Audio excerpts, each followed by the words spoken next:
All right, let's dive into one of history's most audacious scandals. We're talking about a city that for centuries, everyone thought was absolutely, positively unconquerable. I mean, think about that. For 800 years, this place was the ultimate prize. For some, it was a beautiful dream. For others, well, it was a graveyard for empires. Its defenses were so good, they seemed almost supernatural. And get this, 23 different armies. 23, led by some of the greatest generals you've ever heard of. They all threw themselves against its defenses, and every single one failed, broken. So that brings us to the big question, right? The puzzle at the heart of our story. How was this city finally captured by a 21-year-old? A kid who, get this, sailed his navy over a mountain. Yeah, you heard me right. How was that even possible? Okay, so let's set the scene. What was so special about this city anyway? To really get the sheer scale of what happened, you have to understand the prize. You have to understand this 800-year-old dream. We're talking about Constantinople, the legendary capital of the Roman Empire. And it was protected by these equally legendary 1,000-year-old walls. I mean, these weren't just walls, they were a statement. For over a millennium, they had crushed every army that was foolish enough to test them. So, into this long history of failure steps our guy. And he's not some grizzled, seasoned emperor. Nope.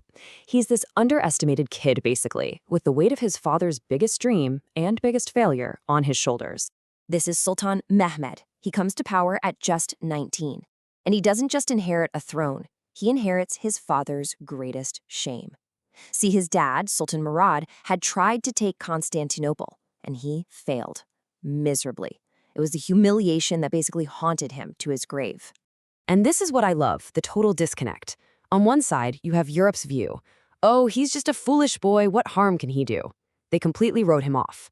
But on the other side, Mehmed himself was fueled by this all-consuming fire. He made a vow that would define everything. Either I will take Constantinople or Constantinople will take me. No middle ground. Okay, so the vow is made. Mehmed gets his army together, a huge one. And he starts the siege. But you can guess what happens next. Against those infamous, unbreakable walls, it really looks like history is just going to repeat itself, all over again. And man, he tries everything, seriously every play in the book. A naval attack to break the giant chain blocking the harbor? Nope, failure. A massive head-on land assault? His men are just mowed down against those walls. Another failure. He even tries digging tunnels to get underneath the defenses. But the defenders find them and, well, let's just say it didn't end well for his soldiers. Total, catastrophic failure. But Mehmed had one more card to play, a kind of ace up his sleeve. There was this Hungarian engineer named Orban. Now here's a fun little twist. He first offered his services to the Roman emperor, proposing a kind of superweapon. But the emperor was flat broke, couldn't afford it. So Orban just walks over to Mehmed, who, unlike the emperor, immediately saw the potential. And this is what he built. The Basilica. We're talking about a cannon so monstrous it took 60 bulls just to move it. It could fire a 600-kilogram stone ball. And for a second, it worked. It started smashing holes in walls that had stood for 1,000 years. You can just feel the tide turning.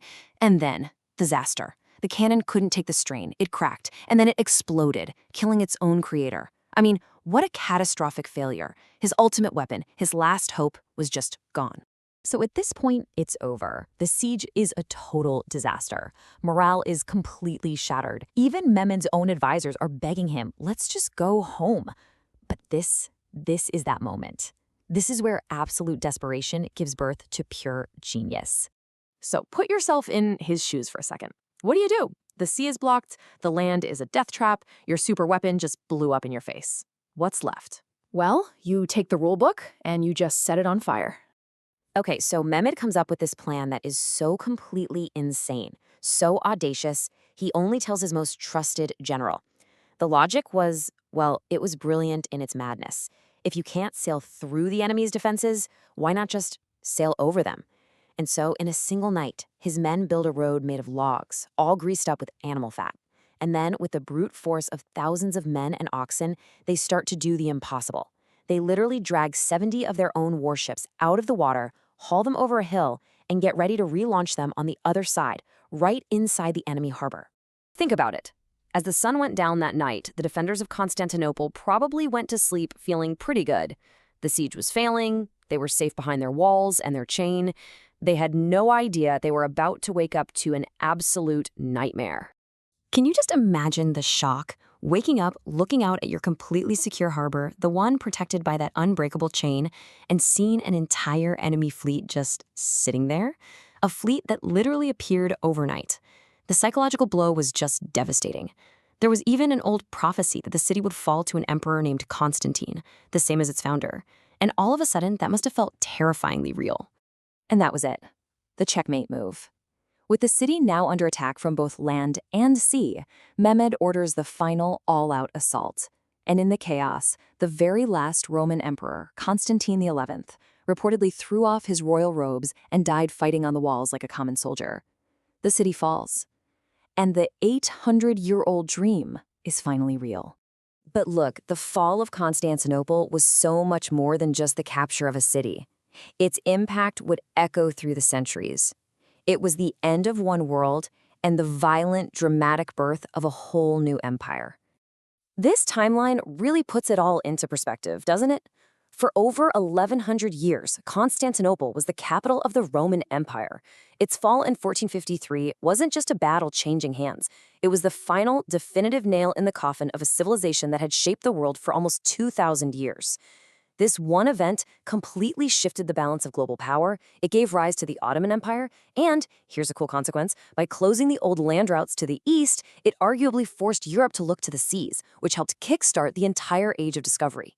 And right before that final assault, Mehmed delivered this ultimatum to his army. It brings everything full circle, right back to the vow he made as a young man. For him, this wasn't just some strategic goal. It was an absolute all-or-nothing commitment. There was no room for retreat, no possibility of failure. It was victory or total annihilation. So what's the big takeaway here? I think this story shows us that when every conventional path is blocked, the real breakthroughs don't come from just hitting the wall harder and harder. They come from finding a way to go over it. And it kind of leaves us with a question to chew on, right? What seemingly unbreakable wall in our world today is just waiting for its own impossible solution?